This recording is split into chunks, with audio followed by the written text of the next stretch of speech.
Hey, this is Kevin Rail reporting live from Park City, Utah. And this is Train for Longevity podcast episode number 1. We're going to call this show today, Think Fast. And you better think twice about that too. So today's show is being brought to you by Pine Pollen Superfoods, Fitcation, and Restore Your Fitness. If you're looking for a good home workout to do anytime you travel or anytime you don't feel like going to the gym, get my 6-pack challenge from restoreyourfitness.com. If you're looking to take a vacation and learn how to get into the groove and change your lifestyle from eating healthy to exercising, make sure to look up Fitcation. It'll take care of you. There's a new event coming up in February. Make sure to go to Pine Pollen Superfoods website to get all the details. Now that I have that all out of the way, I am so excited today to introduce you to our guest on the show. Today we have Doug Orchard, who is the founder of Doug Orchard Films.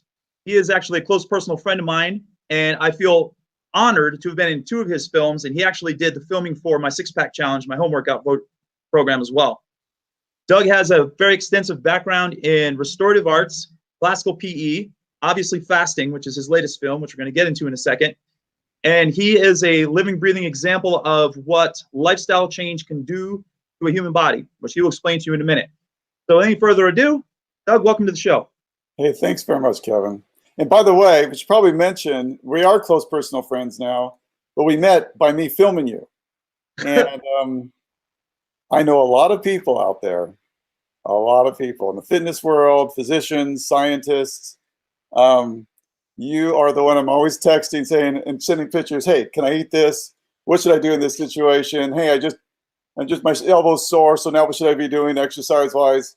It's Kevin. So Kevin's the guy to have on your short list of advice here. And I really appreciate as an orthorexia, he knows more about food and taking. I mean, he knows more about that stuff than anyone I've ever met. Which is why you've been in 2 of my films. Plus, you got the 8-pack ab thing going, or 6-pack, how you count. You're too kind, first of all. And you're a good. You're a good sport. I had you have your shirt off, I think, for the entire film of filming for fasting. I know, but I understand the point you were trying to make too. It's like you went from 145 pounds to 188. Let's showcase the fact that you made this big change and everything. And I get that. And I thank you for the kind words, and my sentiments go back at you as well for your resilience and your ability to make changes in your life. And speaking of which, that's the first thing I want to get into. Let's tell the people, what exactly was your motivation for making fasting? For those of you that don't know, fasting is an amazing documentary film that's out right now. Doug crafts this film together better than any documentary I've ever seen. And I'm not just saying that because he's a friend of mine or because I was in the film, but the way he interweaves the human connection in this movie and the stories behind everything, and the visuals are just amazing. The stories are amazing, and it's put together so well. And what I find most fascinating is the fact there's no narrator anywhere to be found. And it just kind of flows so smooth and nice all the way through front to back. And you're just like riveted for every split second. But I want to know, what was your motivation for making this film, and when did you get the idea I need to make a film on fasting? And I want you to tell a little bit about your background in fasting as well, because I have to assume that's kind of where it all spawned off. Yeah. Well, first off, all my films I've made that I've been in control of, and this was my 3rd film. I'm just starting my 4th film where I'm the funding source, where I'm the director, I film it, and the whole 9 yards. So I have a little more autonomy than I normally do where I'm working with teams of people. Yeah. My motivation actually is our nation's debt. As crazy as that sounds, we're on an unsustainable path. So my next film is on debt. And what motivated me was the tremendous amount of unnecessary debt. In fact, it's all of it. When you look at the films and it shows it, all of it could be zero if we just simply changed to what I would call a reasonable lifestyle. These aren't even monster changes. A reasonable lifestyle, having quality physical education daily in our life for all of us. And it doesn't matter. And I'm not talking just about elementary school kids. For some reason, I always just think kids in school. Well, you're still a human being with these needs all the way until you die. when you're 95 years old. My dad's 80, and he looks amazing, and he does the exact same work that I do. He does those I saw your dad. It's stuff. impressive. Yeah. Really impressive. He was just here last night, and he's sending me emails, and he's always been in it, and he's really impressive. So I had that come with me. He used to be able to, when he was in track, like right now, he could palm the ground with his boots on, cold. And he says that when he was high school, he used to be able to touch it with his elbows. Oh my gosh, I can't even. I can touch the ground with my hands. I don't even think I can do a flat palm, and my arms are long. I mean, I've got it's just crazy. So anyway, but the bottom line is this: what motivates me is so many of our problems are a consequence of our bad lifestyle choices. And one thing that I don't understand is, why do we as human beings make choices when we know it's bad for us? We know we're not going to feel good. We know we're not going to like the result, but we do it anyway. Why do we do that? And it's just a really interesting thing about us, you know, as people. So anyway, what motivated me on fasting, and there's a list, but what was the actual tipping point where I saw it and I said, I need to make that film, is there was an individual who's into fasting. He's a triathlete. And he talked about how, in another interview that he had, how if we were as humans able to just make this one change, and that particular one was about not eating in the evening, okay, eating like we used to historically throughout our human history. Because eating late is new. And we're talking about new as in really since the 70s and late 70s, we started to eat later in the evening and then eat so late now. But just by making that one change, he saw that it could tip the scale, that one thing, and all the mice models showed that you eliminate chronic illness just by not eating at night. And that makes a lot of people mad when they hear that about who like eating well and food. And you and I both know we have to eat well. Right. And need to exercise and everything else. But if you can get rid of most of the chronic illnesses just by one thing, I thought that's the message that needs to go out. And so the first part of the film, that's what it's about. I figured if people get tired and bored and want to turn it off, at least they got the main part of the message. Well, that's a super good point. And, you know, personally, I've dealt with, in the fitness industry, I've been in it forever. I've dealt with so many people, so many excuses, so many things, and they just don't want to they don't want to believe that they can change the game and change their lives by not eating past, like, say, 7 o'clock at night. People just don't want to believe it. They just don't want to do it. They don't even want to try. And it may cause a little bit of social isolation or, you know, a little bit of frumpiness with people or friends or peers and such. But I keep telling people, if you have friends that are not going to support you when you're trying to better your life, like my dad died of cancer, my mom got cancer, beat cancer, and then died in a car accident. So obviously, family history of illness is one of the huge motivators that has kept me on board with the health and fitness regimen for so long and so dedicated and passionate about it. And I say, if your friends or family members are not going to support you in your initiatives or your willingness to change your habits by just simply not eating after 7, and they're going to like pass you off and like look at you like an idiot, I mean, what's wrong? You don't even need those people in your life. That's my take on it. It's like, well, I get it. I get it. I lived it. I mean, myself. Okay, so I did this before I made a film. I did this before I even thought about making the film on the topic. And so it's not like I don't understand what people are going through. And I tried to draw out the stories and experiences to help people deal with what they're going to experience in their evolution of trying to implement something like this in their life. Because they're real changes. Anytime we try to make a change, it's difficult. I mean, change is hard. And it is hard. The best thing that helps us the most really is a positive example. We don't need a lot of good examples. We just need one really good one. And if we latch onto that good example and model off of that, it's a world difference. It doesn't matter if everybody else is just making crazy bad choices, and they are. My family, it's interesting because I thought that we had some pretty bad health situations. You know, I had a brother who died from cancer. I've had my grandpa died of diabetes. My grandma died of breast cancer when she was in the early 40s. I can go down the list of a lot of healthy, like everybody else can. But then lately, like in the last decade, I got into figuring out like genealogy and family history and doing research on my own ancestral past. And what was shocking to me is that I had all these ancestors who were living to age 95. I have this native ancestral line that they were living to 95, living in teepees in Massachusetts with no modern anything. I thought, well, wait a second. How come they're living to 95? And we have other ancestors now. Most recent ones are dying as soon as 30 and 40s. Yeah. Something changed, right? Well, what changed was lifestyle. Lifestyle changed. That's it. Yep. You know, and so what happens when you make lifestyle changes? And that's what I did. I did it because, I mean, as I made basic changes myself, I watched my own life transform. I was always 212. I worked out, first off.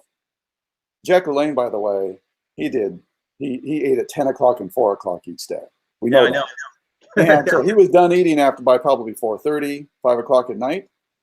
So he was doing time-restricted feeding, and it seemed to work out pretty well for him. So if people are into fitness and they want to follow a good example, he was a good example. Just do it that way. Don't worry about the science. Yeah. If you don't want to listen to it. But for me, I worked out. I learned how to work out from a guy who was Jack LaLanne's partner, Ed Flint, when I was a freshman. And I worked out, you know, always. I was always working out all the way until my early 40s, and I developed a frozen shoulder. I think it was this shoulder actually then. Right, frozen shoulder. Your shoulders. I don't even remember. You don't remember where the injury occurred now. I don't remember even which one. I mean, I'm feeling so good now. I had carpal tunnel worse than anyone. I don't know if there was a worst case. Now, see, when I do editing for what I do in graphics, it's pretty intense. Yeah.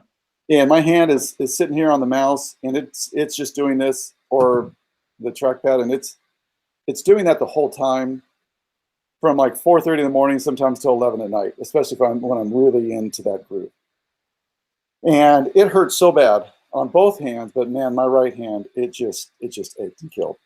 So that's gone. My frozen shoulder is gone. I was supposed to have spine surgery. That's gone.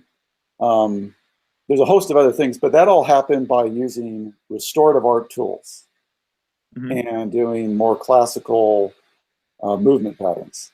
All of it went away. Well, I want to pause for 1 second before we get there. I want to talk about that stuff because you know that's my bread and butter too.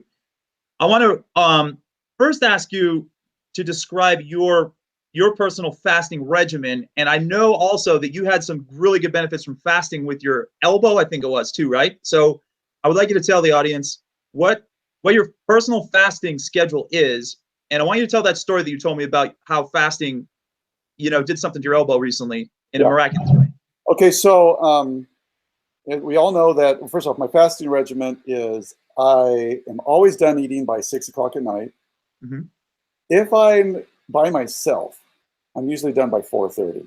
But I have a family, and 6 o'clock is about the best we can do. So 6 o'clock at night is my, usually when I'm done. I have a hard fast rule of 7 o'clock that if for some reason we're going later, I just won't eat after 7. I won't. And the reason being is because you'll see in the film, the science is all human beings become diabetics at night. So after 7, your pancreas actually goes to sleep. It has to be shut down so it can regenerate and repair. Your body has to have portions be on and off. They just have to, and it happens all the time.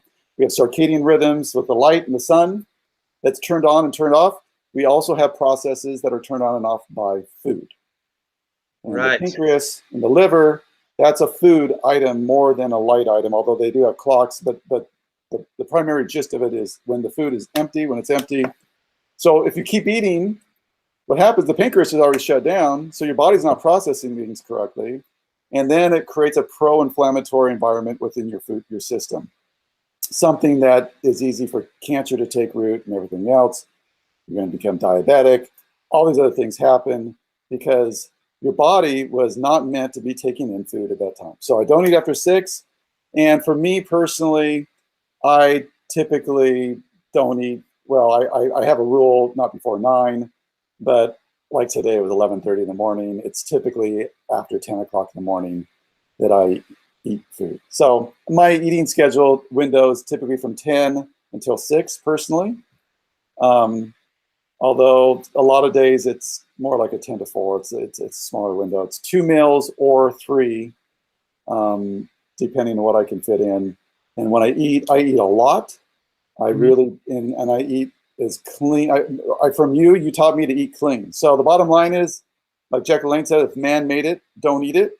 Yeah, it's pretty big. It's pretty easy, right? It's how clean. complicated is that? Yeah, it's just clean. I just know that the body has to do a lot of work for that food. You know, it has to pull out, the process everything, and the fake everything. I mean, it's work to take out food coloring. It's work to take all that stuff out. So just don't let your food having that, and your body doesn't have to deal with it. And it's amazing how you feel when you do that right, the exercise and sleep right and everything else. Well, you know, you brought up a lot of good points right there that I want to kind of tease out a little bit. The fact that the pancreas shuts down after 7 o'clock, the fact that you basically go into a diabetic state after 7 o'clock. These are like major buzzwords that I think people really need to zero in on and target in their brain when they're going through their daily lives or they're thinking of making changes. I mean, literally, to move the needle, like we just talked about in the beginning of the show, that one thing alone, even if people didn't do like a time restricted eating window, but they just stopped eating after 7 alone, and then still ate between like 7 and 7 in the next day or whatever it is, 6 and 7. That alone, I think could probably change. A 12-hour minimum window that never goes past 7 to 7 or whatever, or 6 to 6, something like that, would for the society, my understanding, if we all happen to be mice, we can prove it. Genetically identical male mice living in a cage on this diet. That was the study they did, and they fed them fat diet. Now, when they say fat diet, that's equivalent to our McDonald's. And that was the diet that they've done tests on to 11,000 animal species as well as humans, demonstrating its causal link to such things as diabetes, liver disease, heart disease, and all this stuff. So they know what it does. They give it to the mice, and the mice seem to be immune to those challenges who were on a time-restricted feeding regime, compared to the control group who just ate like they would normally eat. Right. And that is rather fascinating. So and the takeaway message to that isn't, of course, now you can just go eat what you want and be bad. That is not the message. Right. The message should be, hey, I eat nothing but kale. And if I'm eating kale till 11 at night and I start eating kale again at 5 in the morning, my body never had a break to run the program. Now think about this. Think about a dishwasher, okay? You have a plate and you have, you and your spouse or partner or whatever, roommate, you guys have an argument about which foods make the dish dirtier. And you're like, I want to eat this way because it doesn't make the dish quite as dirty. Well, it doesn't really matter after 6 months, no matter what you put on those plates. If this is about black mold, it'd be pretty gross. Better would be stick it in the dishwasher each night and let it run for 4 hours in the dishwasher, go do its whole program. It's going to be totally clean the next day and you're going to be good. And that's what the human body has. It has a natural program. That's the actual word that Dr. Sachin Panda used, is there's a program that runs similar to a dishwasher, and it starts around 2 in the morning. Your gut has to be empty for about 6 to 8 hours for it to even turn on. And it needs to run for about 4 hours to do its thing. So what happens if you've been eating till 10 at night?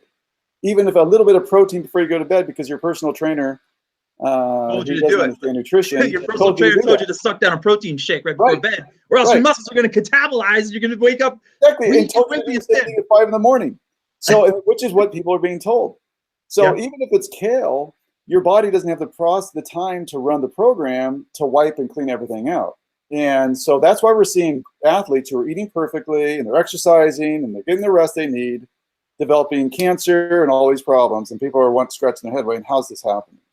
Well, it's because they never had their bodies in a situation that it could actually run the basic program. They never turned their dishwasher on. It never went on. So the plate's always dirty. It's developing black mold and everything else. That's a brilliant analogy. I never really looked at it that way, but it makes so much sense, because if you have, let's say, a piece of carrot cake, even if it's organic, and you eat it on this plate, and it's going to be this huge smudge of residue behind, and you stick it in a dishwasher, you got this big pile of residue. Now let's take, like you were saying, you make a salad with kale and olive oil and garbanzo beans, goji berries, almond seeds, nuts, whatever, and you scrape it clean and you look at it and there's a film on the bowl, yet it's a salad, so it's good for me, right? But there's still film left behind. You put that in the dishwasher, but it still needs to be cleaned because there's a little bit of residue on there. And that's a perfect analogy because your system still has something in there where that process you're talking about is being disturbed. And I think to kind of paraphrase what you were saying, your body goes into reparation mode at night when it's not being fed, and your immunity goes up. And if you disturb it, your immunity gets compromised because a bad immunity is what causes all those diseases you were talking about. Is that fair to say? Would you think? Yeah, it does. Basically, by eating too late, you are preventing the dishwasher to be able to even get turned on. And there is toxins in everything. Correct, Mundo. So there is no way that you can eat clean enough where you don't need that body to do what it's designed to do. And as human beings, we were designed to go to bed and go to sleep when it got dark and not eat. That's how we've been designed. That's how we've always done it. We've always been that way. And as it relates to this pancreas getting shut down, they knew this in the 1970s in an actual academic study. Dr. Sachin Panda found it almost by accident and was like, wow, because he was doing all this stuff on the circadian rhythm about light and dark syndrome, and then finds this about the food. In the study, it was a very simple study. It took a diabetic and it took a healthy person. They gave them a little bit of juice, and they had them take it, I think, at 10 in the morning. And they measured how their blood sugar went up. So the diabetics went way up, and the normal persons went kind of up. And then the diabetics took a long time to go down, and the normal healthy persons was down within an hour, back to normal. Then they did it again about 9 at night. Well, what happened then? They were like together. Wow. See, that is money right there. That's what you need to think about. So since the 1970s, they knew it. There's a reference in the film about a neurology journal where they were giving artificial nutrition. You know, when you're sitting there in the hospital and you're out and you have to be fed intravenously. Yeah. They found that the patient recovered faster and did better when they only fed them for 12 hours a day rather than around the clock. Wow, that's huge. So the evidence is everywhere. Irrefutable. Yeah, it is. It is. So what has to happen is just individually, we need to just grow up and make a decision.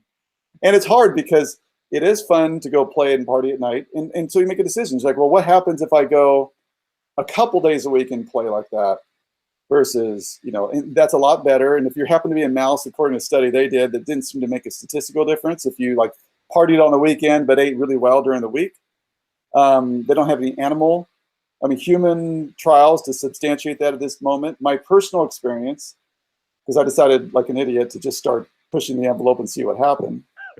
I went to Mel's at 9:30 at night and had the big, huge cheeseburger and a big malt and the whole 9 yards. I didn't have fries because I have standards. No, under no circumstance do I do, I don't do the trans fats.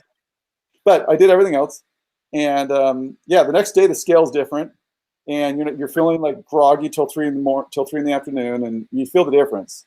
But by Tuesday or Wednesday, this is like let's say this was a Saturday night. By Tuesday or Wednesday, the scale is right back to where it was before you did that. And so I have found, as far as at least weight goes, I end up right back there. It takes a few days, but my body gets back there as long as I'm on the time-restricted feeding.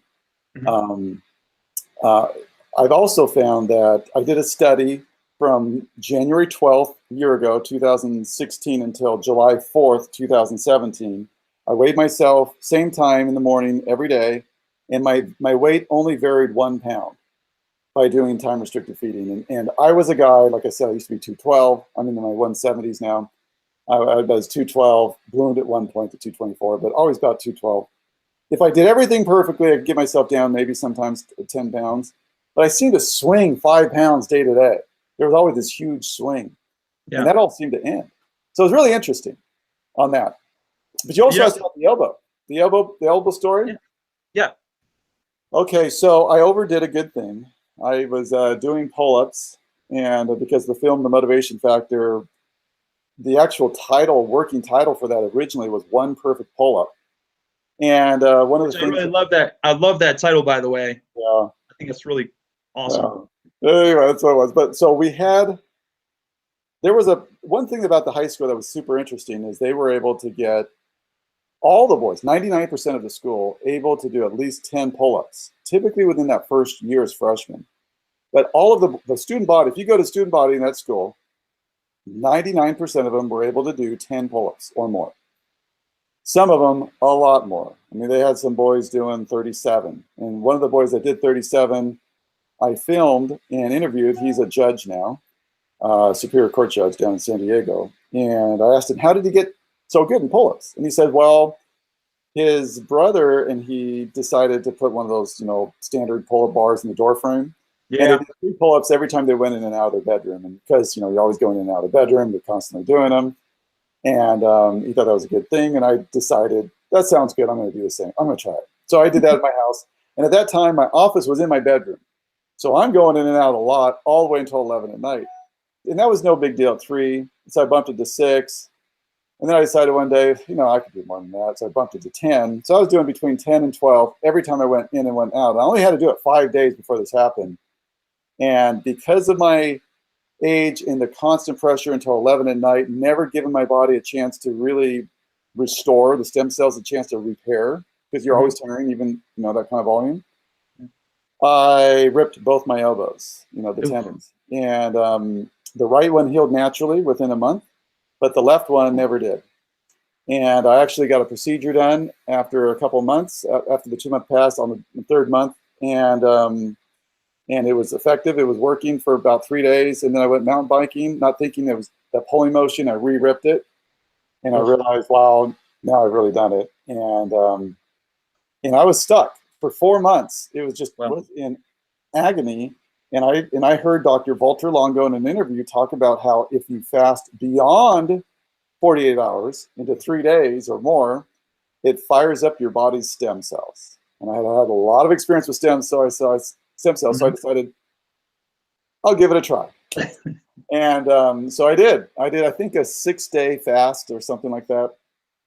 And on day 3, I felt my elbow starting to tighten up. And day 3 and 4, just like I had with the procedure that they had given me earlier. And then I was really smart, and I did just the really light clubs. I waited for 6 weeks. I did like the 3/4 pound, and then eventually the 1 pound. And I really took my time coming out of it. I know it takes a long time for this to regenerate and repair. And then on my birthday, in March, you reminded me that I said I wanted to do 1 pull-up on my birthday, and I was really nervous. I wouldn't have done it if you hadn't reminded me. So I went out and did one. I don't forget facts like that, believe me. No. I did one. It went great. By June, I think I was at probably 90%. And then the last 10% came, a few months later, and 100%.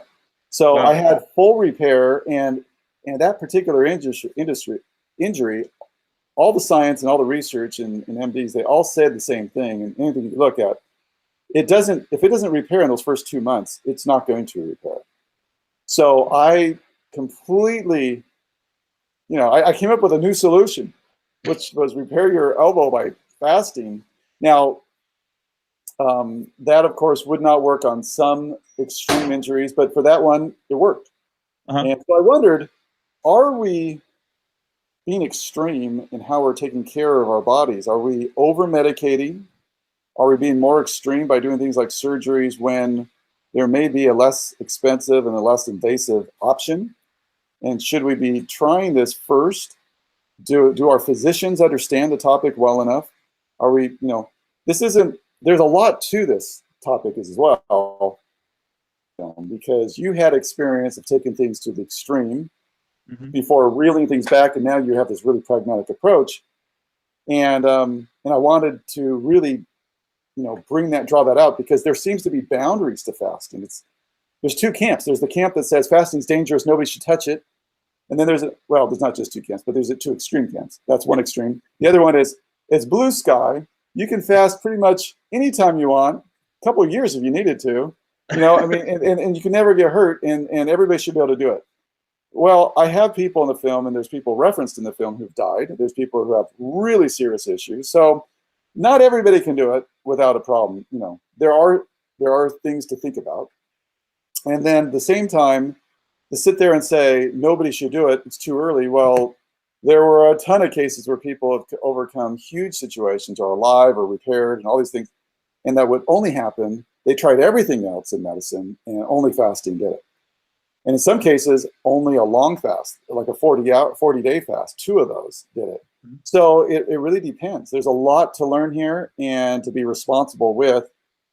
And so it's not just, depending on the length and what we're doing, there's some real thought that needs to go into it and understanding. I think that we are at a nice moment right now, but I do think in a decade, in 2 decades from now, if we continue at this, that we'll look back and go, wow, we were close on a lot of things, and some things we may not have been doing as well on. Because I hear a lot of different advice, like very, very different advice. And I have a feeling that some people, well, some of them I don't think know what they're talking about. Yeah, I totally agree. It's like everyone just becomes a self-proclaimed expert if they see a video clip, or if they read a magazine article or something, and then they just go prescribe it to people. And I'm talking about people that are like looked up upon by others, people in the fitness industry, etc.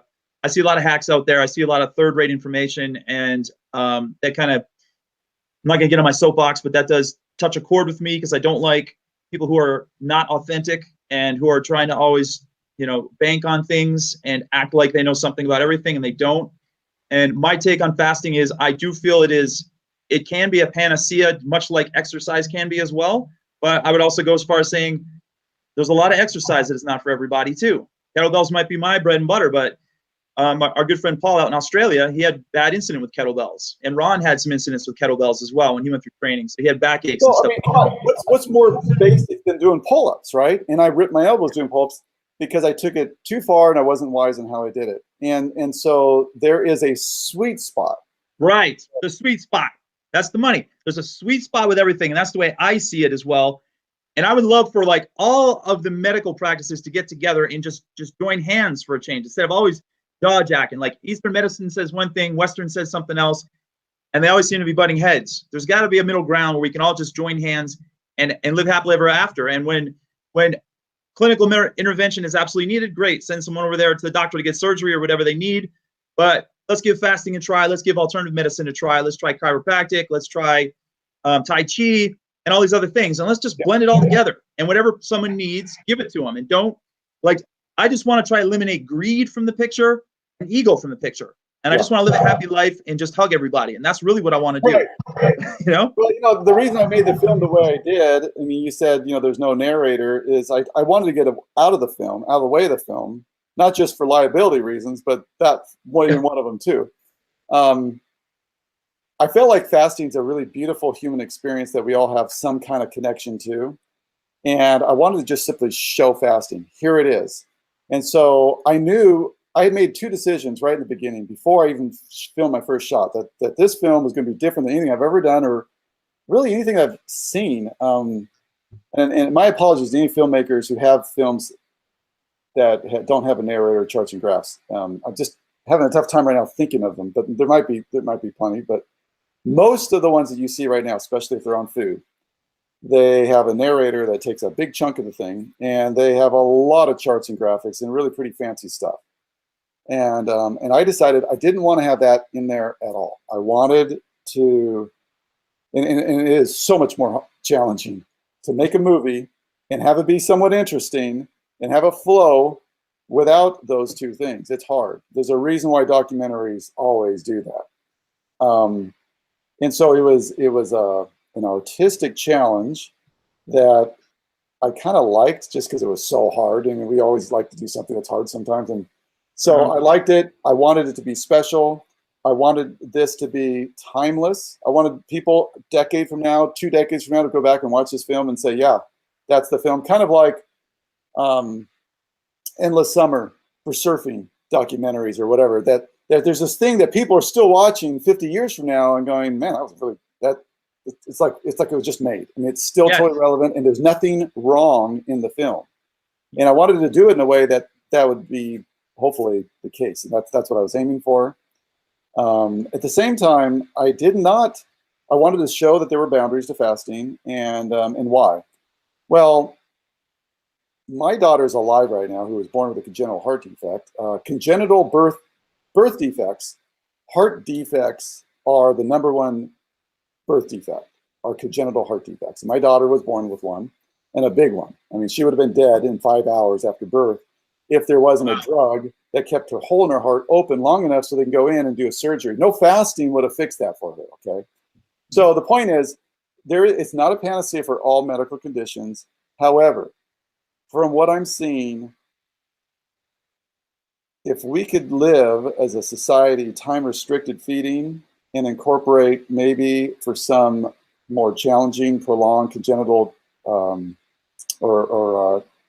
some of our worst health challenges that we have, like diabetes, like high blood pressure, heart disease, and all these other things, if we were to do some longer fasting cycles with those under doctor supervision, typically, that we could see the actual medical costs drop to the immensely.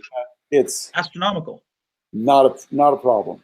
It doesn't matter how we pay for healthcare, the bill's going to get paid, and our insurance will be affordable for one and all. But doing what we're doing right now, this isn't working, and we're pointing out all these little things that are wrong with this food and this and this, and I'm like, there's no coherent plan, and so I think as a framework, our society subscribing to time-restricted feeding, what you see in the film is everybody in that film following it. The guys that are doing long fasts, the people who have been doing health centers for 55 years have been doing time-restricted feeding for all of them. Dr. Walter Longo, who's probably up for the Nobel Prize in Medicine this year, he is at USC. They do fasting mimicking diet. They're all telling their patients to do time-restricted feeding.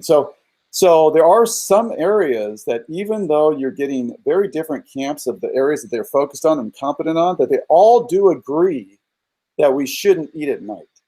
So that is one area that, and yet I share all this with people, and it's really interesting how you get this, oh yeah, I need to do that. Yeah, you get that, or you get like eyes rolling, or like, oh, I'm not giving up my wine, I'm not giving up my beer. They all say, well, how do you handle that socially? Easy. Well, I went to my daughter's wedding reception and I didn't eat cake.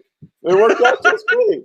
It's really easy. You go to the event. I mean, I've gone a few times with friends. They ate. I sat there and I sipped sparkling water. I put some lemon in it, and I didn't eat.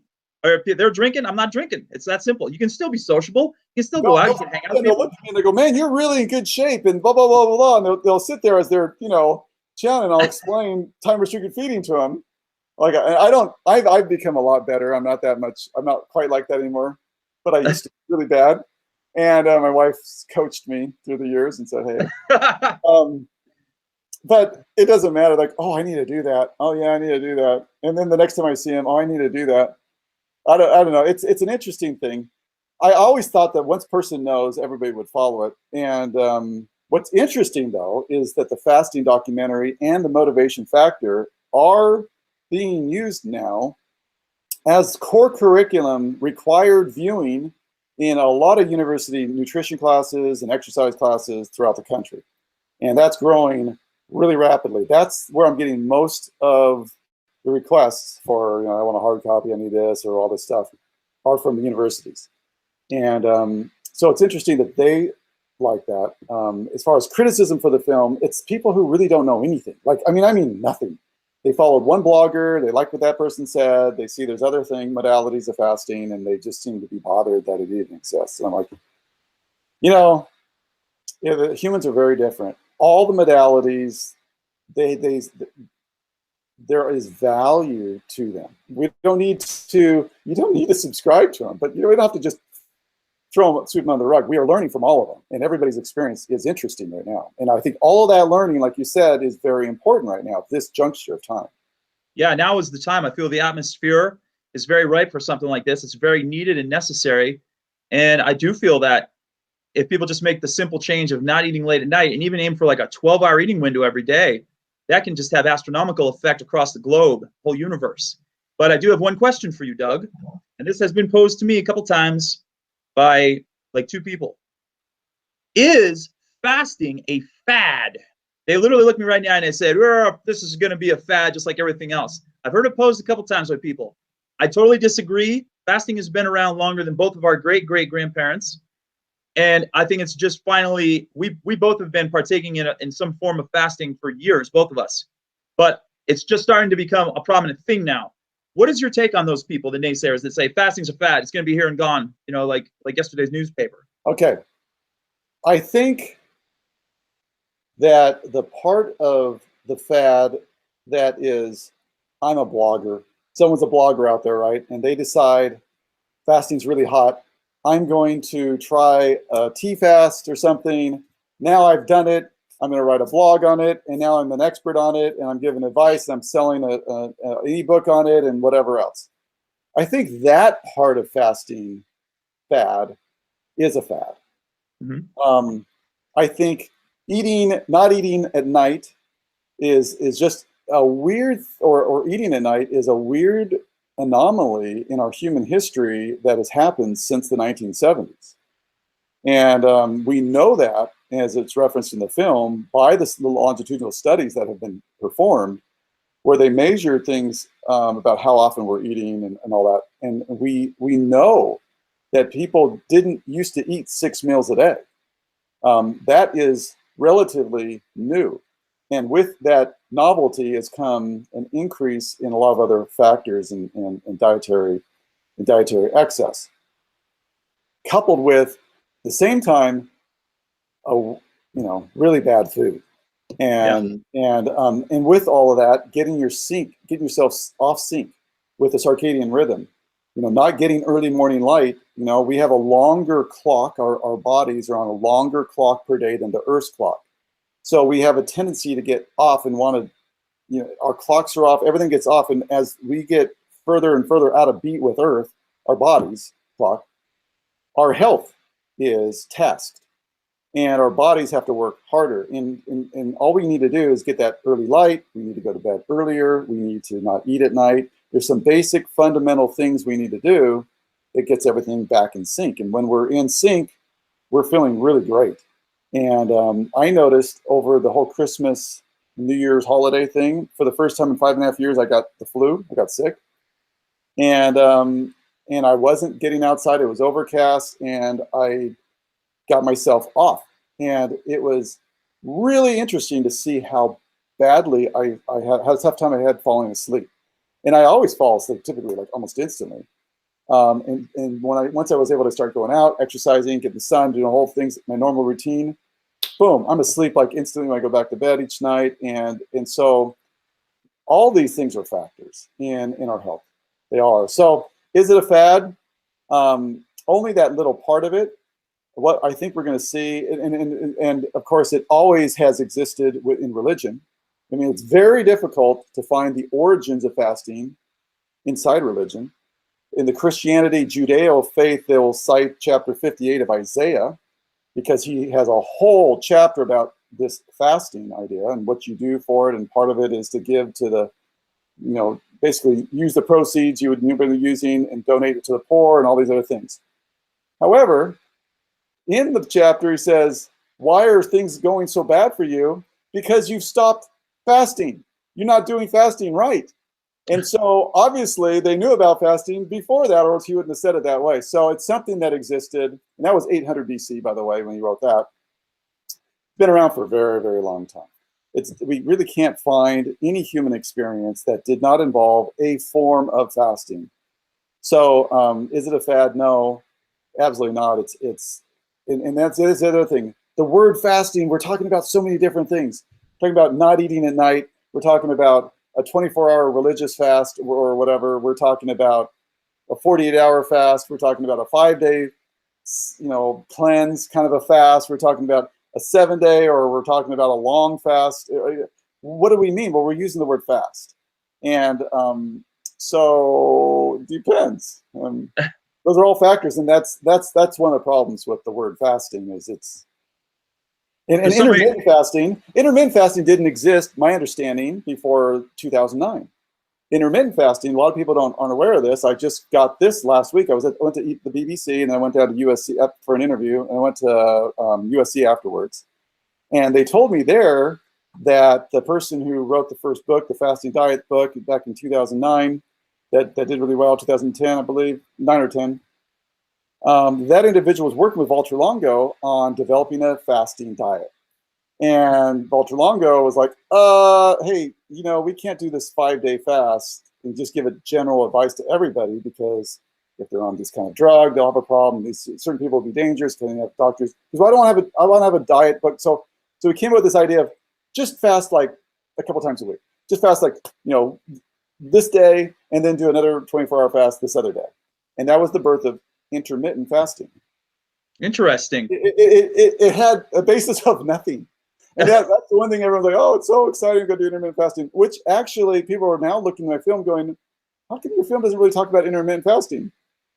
I mean, it's really there kind of with Jason Fung, but it's not really a modality other than it's helpful from time to time for, it works if you want to lose weight and all the different things. But the parts I focused on were parts that the scientists have been working on for a very long time, or humans have a lot of experience on. Yeah. And there's so many. Probably didn't know that. It's interesting. There are a lot of interpretations of fasting. That's basically what it boils down to.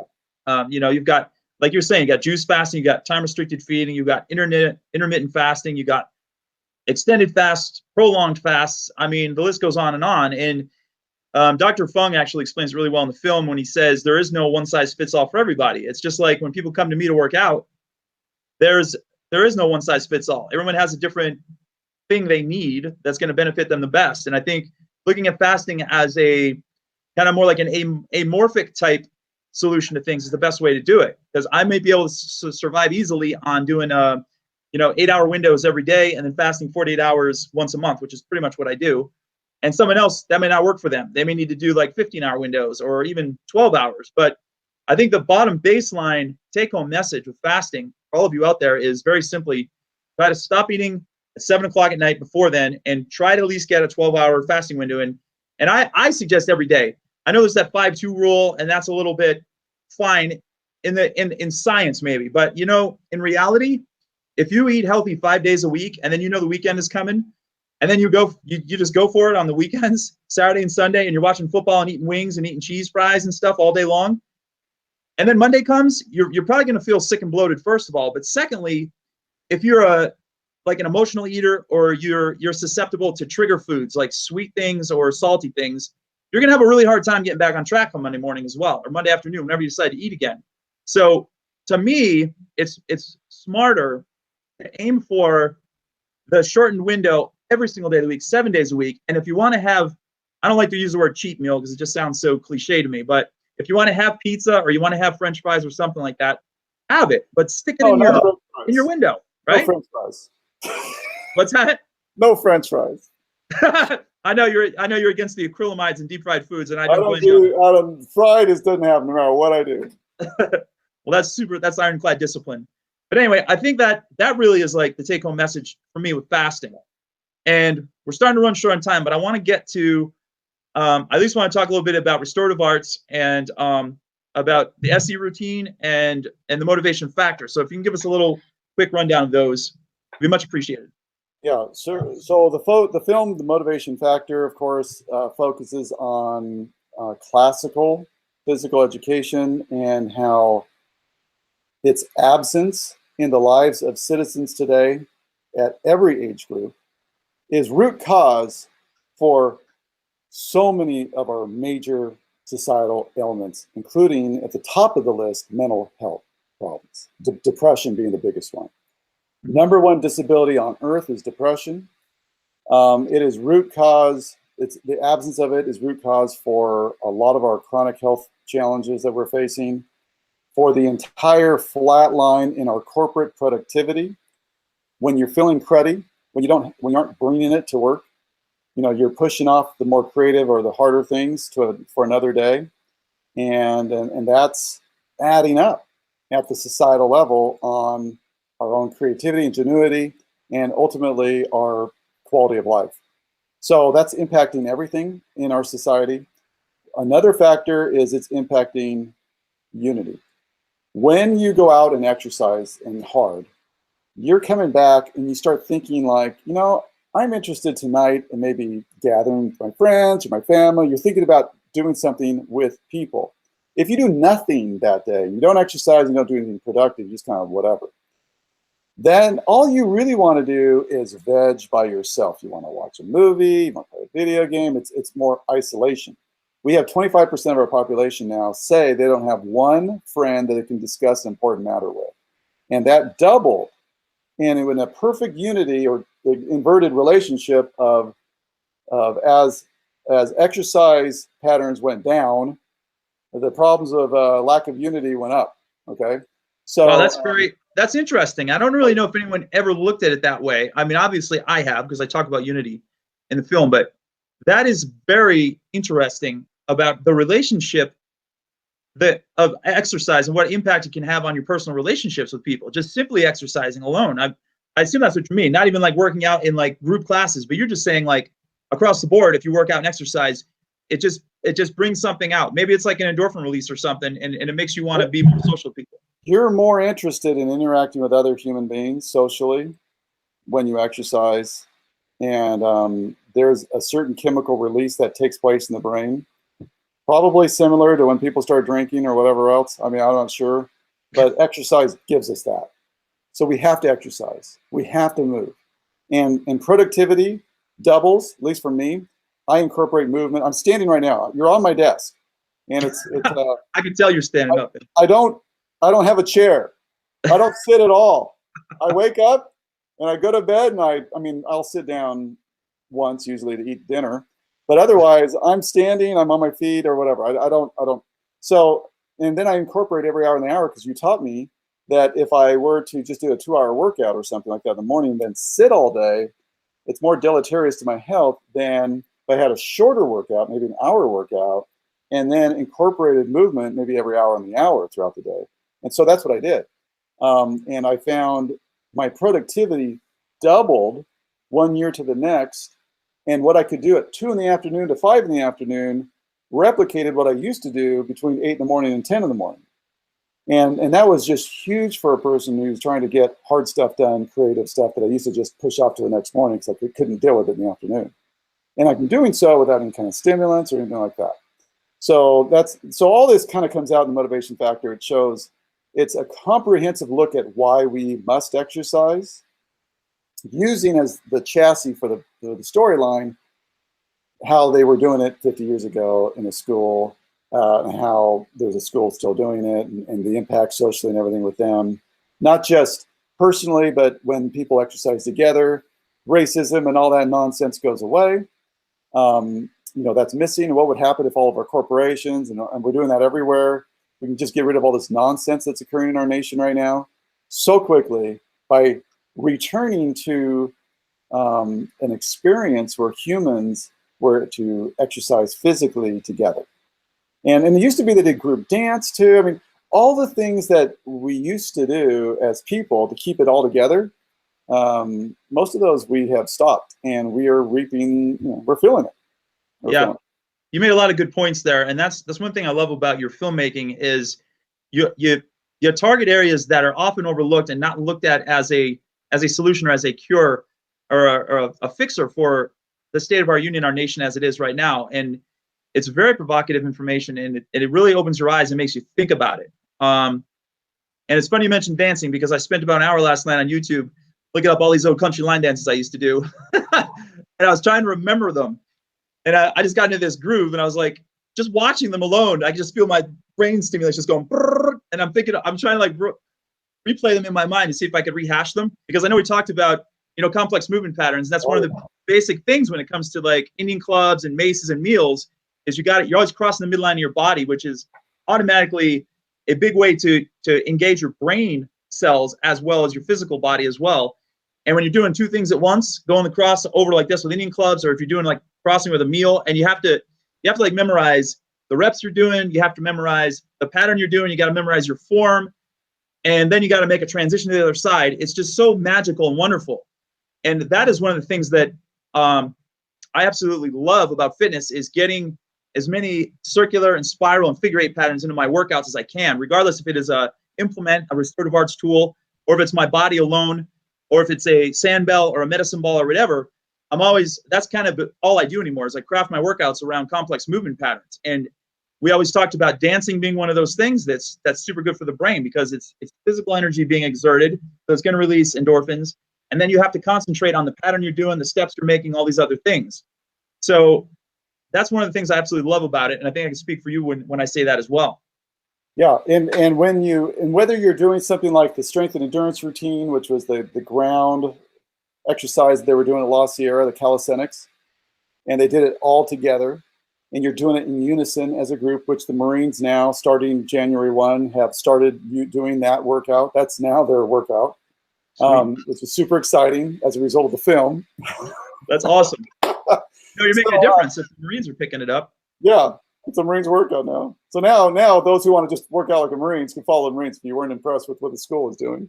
But by doing that together, you're having that similar experience like when you're dancing together. It's the idea of a group unison. You're outside of yourself, but you're doing elevated heart rate. You're having all that incredible experience. It's no longer about you. It's about the group thing. And there's this connection that takes place.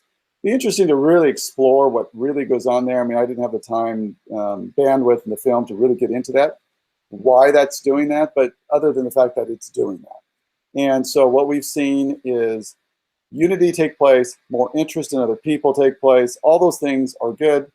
One thing that's interesting about you is, Jack LaLanne, we know he was exercising in the morning before he had breakfast, which meant it was at the end of his fast, his daily fast, right? Those last 2 hours, his 2 hour workout from 8 probably to 10. Yep. And so you, for like 9 years, have been exercising in a fasting state. And I've been doing that for like 20 some years, and I'm not that old, by the way. I didn't realize it's been that long. Okay. So I just knew it was 9. Well, it's 9 years that you've haven't missed 30-minute workout a day or something. 10. Actually, it's 10 years now running. No, 10 it was 9 years last year. All right. It was 9 years last year. 9 is my lucky number too, Doug, just for the record. So anyway, so I think that's an important component as well, because that's what I do. And once you do that, and you go try to run with food in your gut that you ate 2 hours ago, it's a completely different experience. And it takes a little bit of time for your body to get used to this. But and that's the problem if you start cheating on the weekends. It takes 2 weeks for your brain to reset and tell you you're no longer hungry at 8 at night, 9 at night. I'm not hungry at night. Because it's that. And in fact, when I do a fast, like a 48-hour fast or a 5-day fast or something, I'm hungry sometimes until the clock strikes like 8 and 9 o'clock, and I'm not hungry anymore. And I'm not hungry all the way until about noon the next day. It's super interesting. That is interesting. I find when I do longer fasts, usually I'm good. I'm in the hunger zone, so to speak, for about 20 hours if I'm doing a 48-hour fast. And then after like the 20-hour mark, that's when my hunger starts going slowly down gradually. And by the nighttime on that first day, hunger is way down here. It's low. And it stays low the entire time until the next day when the 48-hour mark is on the brink. I just kind of start getting excited about food. So maybe I get a little bit of food anxiety or something, but I'm still like, hunger is very low. And I think that's a natural process that it takes your body X amount of hours for your hunger stimulating hormones and your hunger suppressing hormones to kind of level out or balance out. Those would be called ghrelin and leptin. For those of you out there that's curious. So let me share with you, here's my fasting experience. Here's what I did. And when I say this, it's just what I did. And in the film, there's the fasting mimicking diet where people are actually able to eat food and your body stays in fast mode. There's juice fasting. There is water fasting. There's time restricted feeding. There is other options out there as well that the film covers. And it's all fasting. It's all versions of fasting. And everyone's a little different. Just like you wouldn't necessarily everybody eat the exact same diet, you can get there a lot of different ways. You can get there a little bit different exercise patterns. There's some things you can get there with. The key is you're just smart. You're safe. And whenever we're talking about longer fasting, and a lot of different disagreement on what that means, but beyond 12 hours for some, or 48 hours for others, whatever you want to define it as, or 5 days for others. a physician being involved is always a really great idea. Nothing wrong with involving a physician and making sure and having being monitored, especially something a little bit longer. It's something I would definitely do. But I've done over 500 24-hour fasts in my lifetime. I've done over 1,000 days of intermittent fasting or 12-hour time-restricted feeding in my lifetime so far. I've done, I'm not exactly sure on this one. I think about 12, I'm guessing right now, about 12 cycles of at least a 4-day or 5-day fast time period as well. And then my longest has been inside, I've never gone past 7 days. I mean, coming out of it might have been a little longer than that, but I've never done anything that would have affected my metabolism, which my understanding is 10 days is the magic mark for a calorie-restricting diet or a fasting diet or a fast. The moment you're beyond 10 days, you've now played with your system enough that it changed your metabolism, and that is not something I'm interested in doing. Unless if I had a major health problem that I was trying to achieve. And for that, I would be in a facility like True North. Right. Now, True North, nobody knows who they are. Dr. Walter Longo, I'm just going to tell you, he gave the best endorsement of, he's a pretty opinionated, strong Italian guy who wanted to be a rock star at one point. And, and I like him, but he's strong in his opinion. And he doesn't believe anybody should ever do any kind of fasting beyond 12 hours without either doing fasted mimicking diet and always with a physician involved. Okay, that's his opinion, and I'm just sharing that, what is his experience and why. He doesn't like the word opinion. He's like, I look at the numbers, and he's talking about what needs to happen so that nobody has a problem. No human being has a problem. Okay, that's basically my understanding of where he's coming from. So the reason I share that is he felt like there were only 2 clinics that had released their safety data and that a person should go to if they wanted to receive care and whatever else. And none of this is in my film because I felt like it's too much of an endorsement and all that stuff. And Alan Goldhammer's group at True North was one of them, and the other one was that clinic in Germany. And so those guys, like Alan Goldhammer, he's done this for 37 years. 9,000 people have come through his center, and it hasn't had anybody die on him. They're fasting for 4 days on nothing but water, being monitored. It's quite interesting. And he does not have a regimen for anything. It's like you come in, you've got diabetes. It's not like he says it's a 7-day fast or it's whatever. It's like everything's individual. And if a guy who has had that kind of experience does it all individual, and if Jason Fung, who's done this and reversed more cases of diabetes, I believe, than any other physician on earth, he has he does it all catered, right, for an individual. And if Dr. Mercola, he says, look at, anything beyond 7 days, you really should have a physician. And if Walter Longo, who has been looking at this at a level, and he says, look at this is tricky. You're a physician, you need to call us. They feel like they need to strategize for a patient. If that's what they need to do, it just really should give us pause the moment we're talking about doing something long to think about it a little bit before we listen to someone we don't know who wrote a blog on something somewhere and said, you can just do it without another thought. I mean, that's the only thing I want people to pause and think about a little bit. That the best scientists and physicians who have the most experience on earth right now fasting, when they're doing long stuff, saying, hey, we have to really think about it and it's individual. Be careful if anybody's saying, hey, because the biggest criticism I had is, hey, how come you didn't make a how-to? Well, if these guys can't make a how-to, then how am I going to make a how-to? Yeah. And where do these bloggers who just started doing this 10 months ago coming up with how-tos? So that's all the things I'm pointing out. And what I like about you, if you've came up as the exercise, and I'm really interested in this idea of what the body does when you're in a fasting state, because it releases the human growth hormone. That's one of the things that program runs. Remember that program I talked about, the dishwasher? One of the things, if you do it right, the dishwasher does is it releases the human growth hormone. A lot of people think, I want to have release growth. You're not going to get it if you're eating at 11 at night. No. And you're not going to get it if you have a protein shake before your work. My scientist said, I don't believe it comes up. I think it has to be empty long enough for that to occur and to be released and prepare your body. with this amazing natural steroid. Right. And like I was saying, you're not going to get it by slugging down a protein shake before your workout or during it either, or having like a pre-workout jujube or whatever those people do that are endurance athletes, etc. And I'm not trying to bash anyone out there that are endurance athletes. I have mad love for everybody, but I'm just trying to state facts here. And one more thing I'd like to add to that whole fasting thing is I have noticed a minimum, like I have had my best workouts 12 hours to 15 hours fasted, like best, beyond belief. And I feel solid as a rock when I'm done the whole entire day.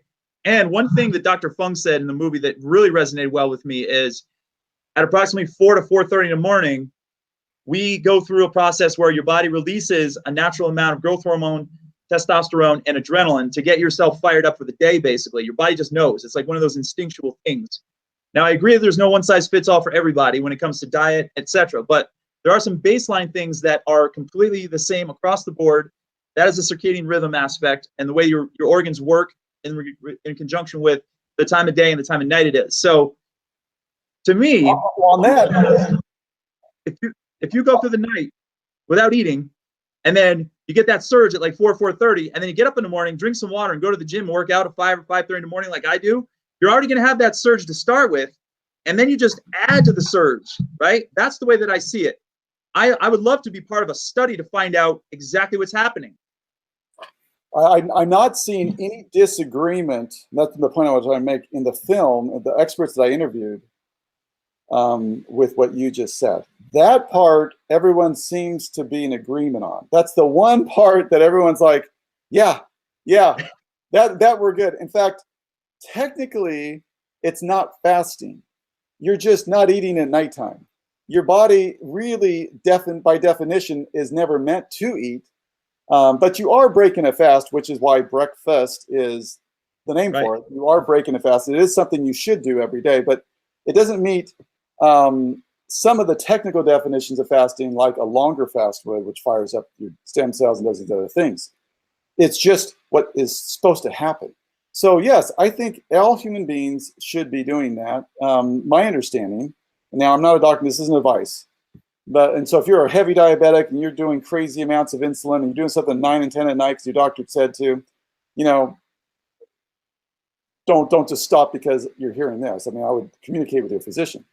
But I believe and understand that everything gets better if we could just stop everything and not eat at night. And I have had so many people come up to me since the film came out.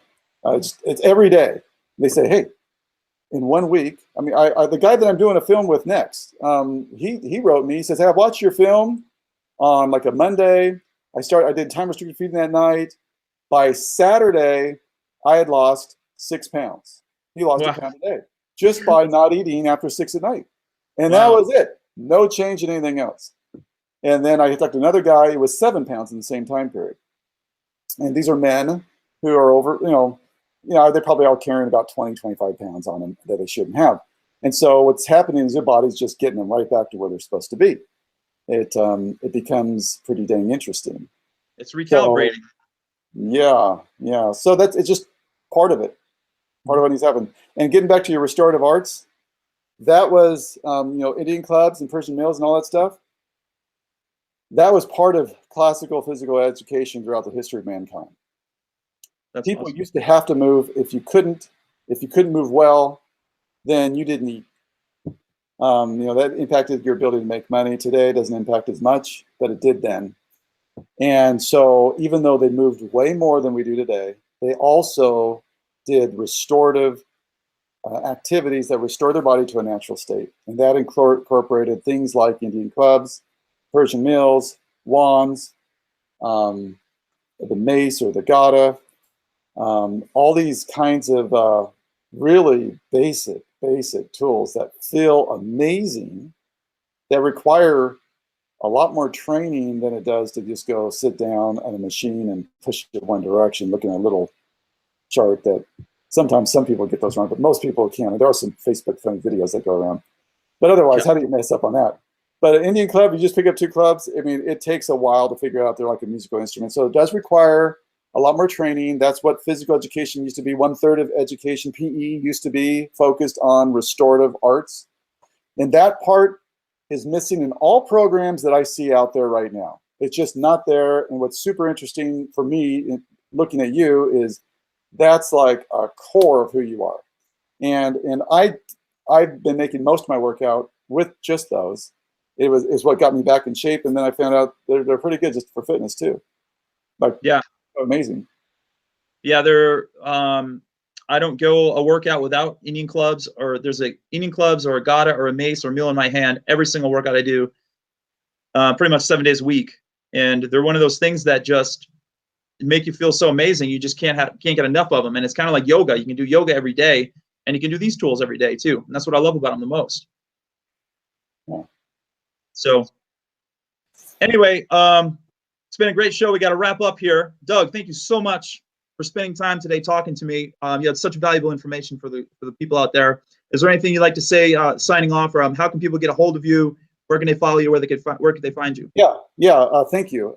First off, my film site's dougorchard.com, my name. And you can go specifically to the movie sites. For the fasting, it's fastingmovie.com. For the motivation factor, it's motivationmovie.com. And those would be the, anyway, that's where you go. dougorchard.com. And then on Facebook, Doug Orchard Films. Awesome. One last thing, I think the take-home message for today for all you people out there listening is get yourself some restorative arts tools. I'm going to work in reverse order here since we just talked about it. Find a good practitioner who knows what they're doing. Learn a couple techniques. Integrate them into your daily practice. Go out and get some fresh air. Get some exercise. Get your brain function going. Get yourself intertwined with society. And remember, your rules of fasting are very simple. Don't eat past 7 o'clock at night, and aim for 12 hours minimum in your fasting windows. And if you just did that alone, you can actually change your own needle. That's my advice to you. Doug, anything else? No, I think if we could take this message in our families and our communities and get everyone to do that simple lifestyle change, as well as incorporate exercise as part of our daily routine. And I find that if you're doing time-restricted feeding, you're getting rid of some of the junk and feeling a little bit better the next day, so exercise is more interesting. When you exercise, you're propelling everything you're supposed to do. You come home, you're interested in kale and not the donut. You're interested in sleep that night, not staying up and wasting your time on whatever, and then having nachos while you're wasting your time. You know, it all works. It propels, and you're in that healthy cycle. But that's what we need to do. If we could do this as a society, and I've tried to create a couple film tools to help us understand why we need to do it.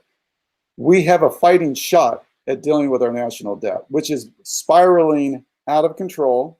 It will be $150 trillion. We have 150 trillion of unfunded liabilities, most of which is all earmarked on the spiraling healthcare costs.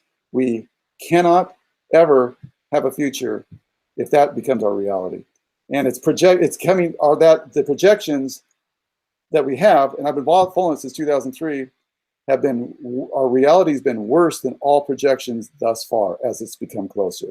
And it's because our lifestyles progressively becoming worse, not better. So we need to do this, and we need to somehow figure out how to get everybody to incorporate this. So here's a couple simple things that we can do that will move the needle. Will move the needle, get us out of the chronic health arena.